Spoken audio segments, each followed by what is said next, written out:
હાલો, જો આ છતમાં પાણી પડતું હોય, લાદીના હાંધા ખુલી ગયા હોય કે અન્યમાં કોઈ જગ્યાએ પાણી પડતું હોય, આ ગેપ ફિલર છે સ્પેશિયલ બનાવી છે ઓરિજિનલ વસ્તુ કે એને માટે હાંધા કે લાદીમાં 2 ઇંચનો ગેપ મારીને કરી દેવાનું, છત ઉપર કે કંઈ લાગવાનું બ્રશ મારીને ચોખ્ખું કરીને આ ભરી દેવાનો, કોઈ જાતનો પ્રોબ્લેમ આવતો નથી. 10 વર્ષનો અનુભવ છે.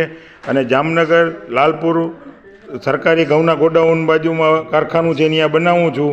અને ગમે એવું પાણી પડતું હોય કે ગમે છતના કે લાદીના હાંધા લીક હોય, આ લગાડવા પછી કોઈ જાતનો પ્રોબ્લેમ આવતો નથી.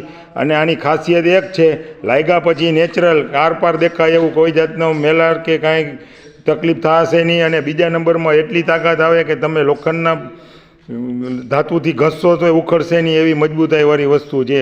આ ગેપ ફિલર છે ગોલ્ડન પોલી ફાઇબરના. અમે ઘણી આઈટમ બનાવી છીએ. આ ચોમાસા પહેલાં જ આ લગાડવાનું છે અથવા વરસાદે આવ્યા પછી લગાડી શકો છો, કોઈ જાતનો પ્રોબ્લેમ નથી. આ વોટરપ્રૂફિંગ કહેવાય છત માટેનું અને લાદીનું.